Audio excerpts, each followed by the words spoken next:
Good morning, everybody. If you would turn to Galatians chapter 2, we're going to begin reading at verse 11 to the end of the chapter. And by the grace of God, we will get through it all. This is just a wonderful passage, and it's been my blessing to go through it and to study it. And I pray that the Lord will bless you in that today as we attempt to teach it. Galatians 2, beginning at verse 11. But when Peter was come to Antioch, I withstood him to the face, because he was to be blamed. For before that certain came from James, he did eat with the Gentiles. But when they were come, he withdrew and separated himself, fearing them which were of the circumcision. And the other Jews dissembled likewise with him, insomuch that Barnabas also was carried away with their dissimulation. But when I saw that they walked not uprightly according to the truth of the gospel, I said unto Peter before them all, If thou, being a Jew, livest after the manner of the Gentiles, and not as do the Jews, why compellest thou the Gentiles to live as do the Jews? We who are Jews by nature, and not sinners of the Gentiles, knowing that a man is not justified by the works of the law, but by the faith of Jesus Christ. Even we have believed in Jesus Christ, that we might be justified by the faith of Christ, and not by the works of the law. For by the works of the law shall no flesh be justified. But if, while we seek to be justified by Christ, we ourselves also are found sinners, is therefore Christ the minister of sin? God forbid. For if I build again the things which I destroyed, I make myself a transgressor. For I through the law am dead to the law, that I might live unto God. I am crucified with Christ. Nevertheless I live, yet not I, but Christ liveth in me. In the life which I now live in the flesh, I live by the faith of the Son of God, who loved me and gave himself for me. I do not frustrate the grace of God, for if righteousness come by the law, then Christ is dead in vain.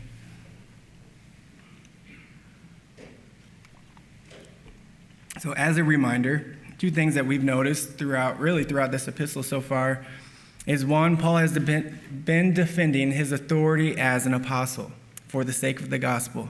We see this in our present passage as he openly rebukes the apostle Peter to his face for all to see. And by the way, there's a Proverb 27, verses 5 and 6, which says, Open rebuke is better than secret love. Faithful are the wounds of a friend, but the kisses of an enemy are deceitful. So Paul here, as he's showing his authority as an apostle, he's showing his authority as an apostle to rebuke the apostle Peter to his face, because he is writing to the Galatians, and there are those in the church of Galatia who are trying to attack the gospel which he preached and trying to discredit him as an apostle. But one of the ways he defends his authority is showing that he has the authority to even rebuke the apostle Peter to his face. And the second thing that we've noticed throughout this epistle is Paul defending the purity of the gospel. And he defends it in doctrine, as we see that the apostles come together in the first half of chapter 2 at the Jerusalem Council, and they agree on the truth of the gospel, and they agree on the doctrine of the gospel, and they write to the Gentiles that they are not to be circumcised, that no man is justified by the works of the law, but by faith in Christ. And so Paul's defending the truth of the gospel, but not only in the doctrine which one holds on to, he's defending it as it is to be walked out, as one that holds on to the doctrine of faith in Christ is to walk it out, and he's to walk uprightly, as we see in our present passage. And Peter, as an apostle of Christ, had a greater responsibility to walk this gospel out uprightly for all to see, because he was a minister and he was a leader.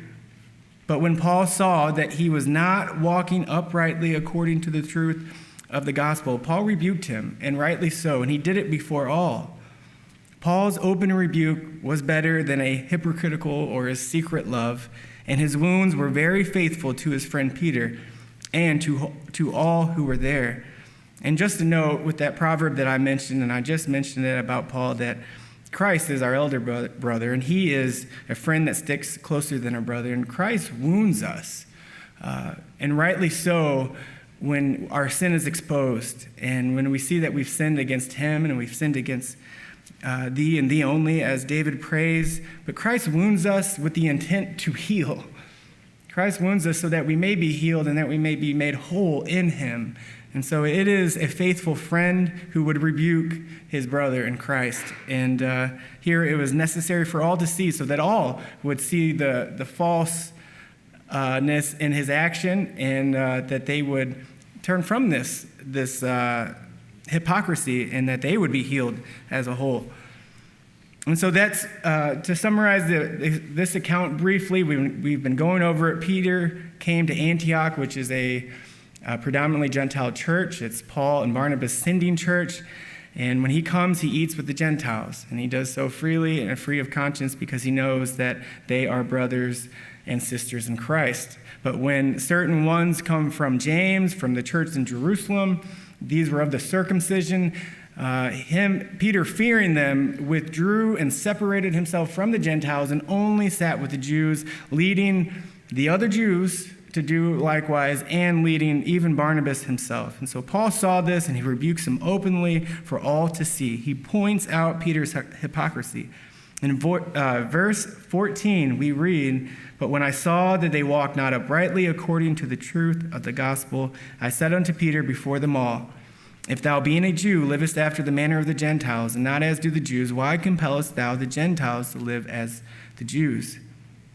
Peter, being a Jew, was now able to eat with the Gentiles because of what Christ has done. Christ has torn down the middle wall partition between Jew and Gentile, and he's made both one in Christ. But when Peter got up and separated himself, he withdrew himself from the Gentiles and separated himself from them, and only ate with the Jews, he was saying by his actions that if the Gentiles wanted to have fellowship with the Jews, they must live as do the Jews, according to the law of circumcision, according to the ceremonial law.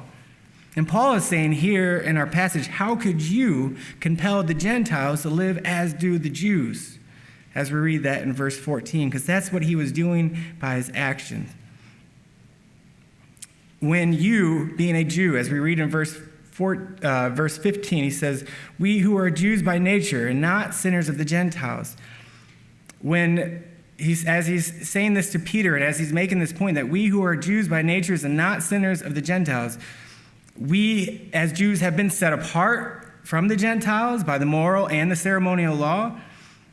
We, by being Jews by nature, are not considered as the heathen, idolatrous, sinners of the Gentiles, but we are God's chosen people. He says, what he's saying is that we who are Jews by nature have come to know that no man is justified by the works of the law. As verse 15 flows right into verse 16. We who are Jews by nature and not sinners of the Gentiles, knowing that a man is not justified by the works of the law. We are Jews by nature. Yes, we have been separated by the law, and we have been given great advantage through the law of God, but even we who have had this great advantage have come to realize that no man is justified by the works of the law. Even we have come to believe in Jesus Christ and have come to see that the only means of justification comes by faith in Christ. Even we Jews who have had this advantage, this great advantage, and have been separated from the Gentiles, the idolatrous and the heathen Gentiles, even we have come to know that no man is justified by the works of the law, but everyone must be justified by faith in Christ. And so this is what he's saying in verse 16, that Christ is our righteousness. He is Jehovah Sidkenu. He is the Lord our righteousness. There is no righteousness found in any other work or any other person. So the believing Jew has come to let go of all hope in the law as a means of justification. And he's come to believe in the only one that can make a man, Jew or Gentile, right before a holy God. And as we have been learning, and as we see in this passage that Christ is the end of the law, as Tom has been pointing out in preaching on Sunday mornings, that Christ is the end of the law for righteousness to everyone that believeth. That is, Christ is the fulfillment of the law. He is that which the law points to. The purpose of the law is to point us to Christ. Christ is the fulfillment of the law for righteousness. And Christ is most definitely the end or the purpose which the law points to. So the Jew having the great advantage of having the law and even really not really seeing the end of the law or the purpose of the law until now it's being clearly been made and clearly preached before them. Now that Jew has that veil removed and the law has turned him to Christ, and he sees that Christ is the fulfillment of the law. Christ is the only means of justification because no man is justified by his own works. And as we are talking about this, let me just point out a corresponding passage in 2 Corinthians chapter 3. Not to really expound on this, but to show you how this corresponds with what we are talking about here, that Christ is the only means of righteousness. Christ is the end of the law for righteousness. He's the fulfillment of the law. If you turn to 2 Corinthians chapter 3, and I'll read verses from 12 to verse 16. Paul says, Seeing then we have such hope, we use great plainness of speech. And as he's speaking about the gospel, he uses great plainness of speech and preaching the gospel with clarity for all to see and to understand. But he says, Seeing then we have such hope, we use great plainness of speech, and not as Moses, which put a veil over his face, that the children of Israel could not steadfastly look to the end of that which is abolished. God had an eternal purpose for the law, but the Jews, looking at the law, did not see that purpose, or did not see the end did not see the end of which the law was given, which is Christ. But they had a veil over their face. Verse 14 in 2 Corinthians 3 says, But their minds were blinded, for until this day remaineth the same veil, untaken away in the reading of the Old Testament, which veil is done away in Christ. So now the gospel is being preached with much clarity to the Jew, so that he may see the very purpose and the very end which the law is given, that it's to show man that he comes before God condemned and as a sinner, and it's to point him to the only means of righteousness that comes by faith in Christ. And so when the Jew has that veil taken away, they are able to see the end of the law. They are able to see that Christ is the fulfillment, and the law turns them to Christ. And I'll read 15 and 16. But even unto this day, when Moses is read, the veil is upon their heart. Nevertheless, when it shall turn to the Lord, the veil shall be taken away. So this is for everyone. As we all come under the law guilty and condemned before God, we see the need of a righteousness. We see the need of what God requires from us, but we know that we don't have it. And we seek that which God has provided us in his Son, Jesus Christ. And we find the very righteousness which our soul needs, which God accepts, and that is in Christ. And for the Jew, the same thing is done. They through the law, are turned to Christ and see that Christ is the fulfillment of the law. In Galatians 3, verse 24, it says, Wherefore the law was our schoolmaster to bring us unto Christ, that we might be justified by faith. But to continue in our passage, Paul says, Paul is saying, we who are believing Jews have had this veil removed, and we have turned to Christ and have found all of our hope in him, knowing that the purpose of the law was to bring us to Christ, that we might be justified by faith in Christ. That's what he's driving home here to these Jews who separated themselves from the Gentiles while they started turning back and holding on to the law as a means of righteousness. That's what they were doing by their actions. And then verse 17, Paul says, But if while we seek to be justified by Christ, we ourselves also are found sinners, is therefore Christ the minister of sin? God forbid. He's saying, if while we profess and know and hold on to the doctrine that we are only justified by faith in Christ, but then by our actions, we ourselves are found sinners. That is, by our actions, we are saying that we are trusting in something else. And what's being done here is saying that we are trusting in the law. We're still going to hold on to the law, to the ceremonial, and even the moral law, because no man is justified by the works of the law. But they are building those things which were destroyed, and by their actions, separating themselves from the Gentile, we're putting their trust in the law, and we're even establishing their own righteousness by the works of the law. That's what they were doing by their actions. So he's saying if we profess to know Christ, to profess that we're justified with Christ by our mouth, but then by our actions we are saying that we're justified by the works of the law, then we are found sinners. we ourselves also are found sinners, which would bring, if one would turn back to the works of the law, if one would turn back to trusting in the law, then what he's doing is bringing himself back under the condemnation of the law, and the law would declare him a sinner, because there's no justification by the means of the law. I'm hoping I'm making that clear. If a Jew says he's justified by faith in Christ, but then also says that he establishes a righteousness by the law, then he's really bringing himself back under the condemnation of the law. The Jew who would revert back to the law would be found guilty as the Gentile by faith would have a perfect justification by faith in Christ. So really, as the Gentile believes in Christ by faith alone, and yet the Jew is reverting back to his own ways, the Gentile, who was known as the heathen, idolatrous, and a sinner, has now been justified and has a perfect righteousness, while the Jew is reverting back to the law and stands under the law guilty and is found a sinner. And then he says, is therefore Christ the minister of sin?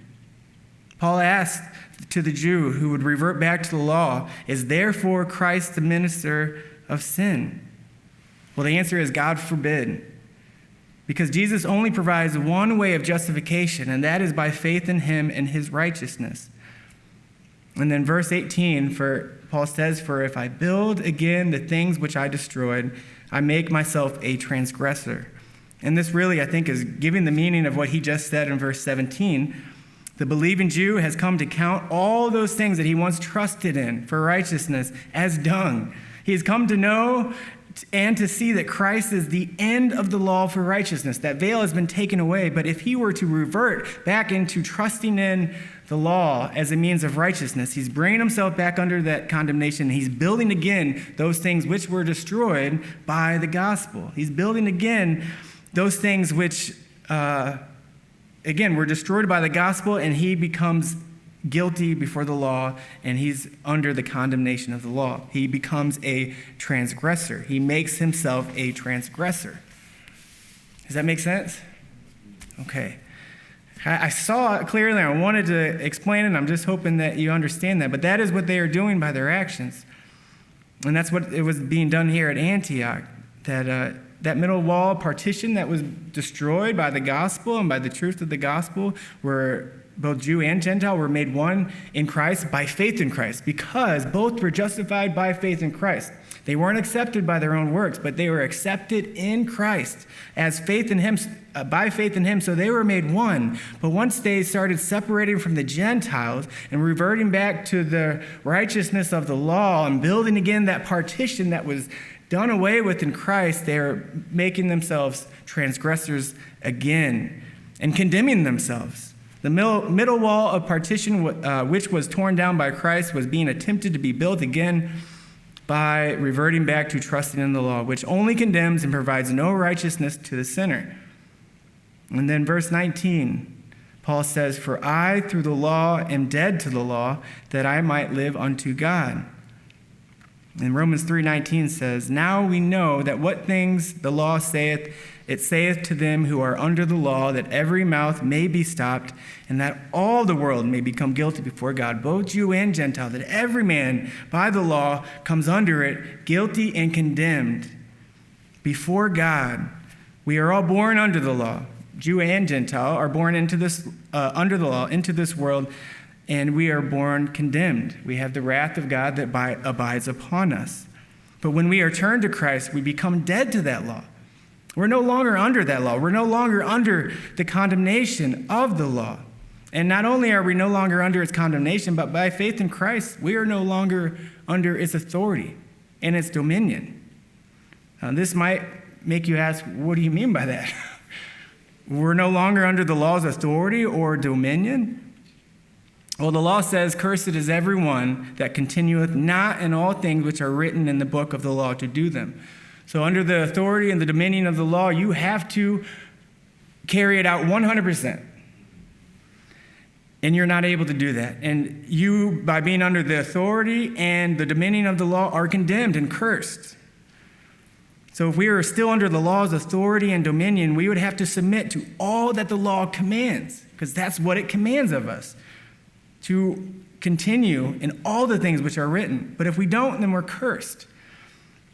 But if we have died to the law, and we're no longer married to the law, and therefore its requirements upon us are null and void, just as if a husband or a wife were to die, that other spouse is free to marry another. And the requirement upon them to remain faithful to their spouse is null and void.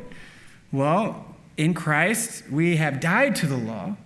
Through the law, we have died to the law, and we no longer have the requirements of the law upon us. It no longer declares us cursed. It no longer declares us guilty, because we have been married to another, and that is to Christ. And we live unto God through him. And this is where the amazing part comes in. This is the only way that we can actually walk in a manner that's pleasing to God, is by faith in Christ, not by strict obedience to the law. Not under its authority or under its dominion, but we've been married to another, so we're under another's authority and dominion. And that is Jesus. Let me make this point. The only way that we can die to the law, because it's either the law condemns us and we receive the condemnation of that law forever because we've sinned against God and we deserve eternal damnation. But the only way that we can do, as what Paul says here, is die to the law and to live unto God, is because Christ, he has fulfilled the righteousness of the law perfectly, that as Jesus, in whom no sin was found, he fulfilled perfectly all that the law requires for righteousness, but he died, not deserving death, but he died and paid our debt that the law demands of us. The law demands from us death, for the wages of sin is death. Death is the penalty that the law demands of us, but Christ took that upon himself and was crucified. And by faith in Christ, we are found and we are accepted in him, and we have been crucified with him. We have died with him. As he died for our sin, for the wages of sin is death, we have died with him, and therefore we have died to the law. So that condemnation and the requirements of the law is no longer required from us, because we've broken the law and we deserve death, but Christ died for us, and by faith in him, we have died in him. But now we are free from the law, its authority, its dominion, and its condemnation. And now we are free to live to another. We are free to be married unto Christ and to live unto God as Christ lives within us, which is amazing, because we have been accepted in Christ, we have been reconciled unto God, and we have found peace. And the very thing which has separated us, because our sin has separated us from God, has been dealt with on the cross as Christ paid the penalty of our death. And now sin no longer separates us, because it has been dealt with on the cross. And now we are reconciled unto God and have peace with him, being married unto Christ, having Christ living within us. We can say that as Christ was crucified, he bore my sin. And as I was crucified with him, my debt has been paid in full. And not only have we been crucified with Christ, not only did we die with him, but as we're looking at Christ lives within us, we have been risen. As Christ rose from the grave, we have risen from death. We're no longer dead in trespasses and sins, but we are alive in Christ. As he rose from the grave and overcame even the power of the grave and the authority and penalty of the law upon him, he's paid it in full, and he has risen from the grave, and he now sits at the right hand of the Father. And we are alive in Christ. We have a new life and a new spirit, no longer condemned, no longer under the wrath of God. And as Romans 8:1 says, there is therefore now no condemnation to them which are in Christ Jesus, who walk not after the flesh, but after the Spirit. Now we have peace with God, and we are able to live unto God and not unto ourselves, because Christ lives within us. Now there's some really good points I want to make in verse. I've really just been expounding on verse 20 in the last couple minutes, but I'll read it, and then by God's grace, let's sing verse 20 together, because it's hard to read this without actually singing it. But I'll read it and then we'll sing it together. It says, I am crucified with Christ, nevertheless I live, yet not I, but Christ liveth in me. In the life which I now live in the flesh, I live by the faith of the Son of God, who loved me and gave himself for me. Now let's attempt to sing this together. I am crucified with Christ, nevertheless I live. Yet not I, but Christ liveth in me. And the life which I now live in the flesh, I live by the faith of the Son of God who loved me and gave himself for me. We love him because he first gave himself for us, and he first loved us and gave himself for us, even while we were yet sinners. And now that we have come to love him and we are married to him, we become submissive and obedient unto him as our husband. The more that we love him, the more we want to obey him. And his law is not grievous because it is written upon our hearts. We want to serve him. And Paul says in verse 21, he says, I do not frustrate the grace of God, for if righteousness come by the law, then Christ is dead in vain. This could be said, I do not despise the grace of God, or I do not confuse the grace of God. But as I looked this up, the best, I think, is I do not set aside the grace of God. There's a Greek word, and the definition I was given was that it means to set aside. And so he's saying, I do not set aside the grace of God, which is the very condemnation. If you all would just give me a couple more minutes, we're almost done. But Paul says, I do not set aside the grace of God, which is the very condemnation that Paul brings upon the Jews in Romans 10. For they, being ignorant of God's righteousness and going about to establish their own righteousness, have not submitted themselves unto the righteousness of God. That is, they have gone about, or they have set aside God's righteousness to establish their own righteousness. Paul says, I do not set aside the grace of God. If one does this, then that is, if they go about establishing their own righteousness and go about the only means which God has provided, then what they are saying is that Christ has died in vain. Then Christ is dead in vain is what he says at the end of verse 21. But Jesus, being exceeding sorrowful even unto death, cried out with strong crying and tears unto him who was able to save him from death. And he prayed, O my Father, if it be possible, let this cup pass from me. Nevertheless, not as I will, but as thou wilt. There was no other way. It was not possible. Christ did not die in vain. He is the only way and the only means of righteousness. There is no other means of righteousness. Christ prayed to his Father, if it be possible, if there be any other way, then let this cup of wrath pass from me. But he drank the cup of his Father's wrath fully. And he did it for our sake, and his death was not in vain. And we know this because he rose on the third day, and he sits at the right hand of the Father. And all that come to Jesus, he will in no wise cast out, but he justifies them fully and perfectly through his blood. So we thank God for this.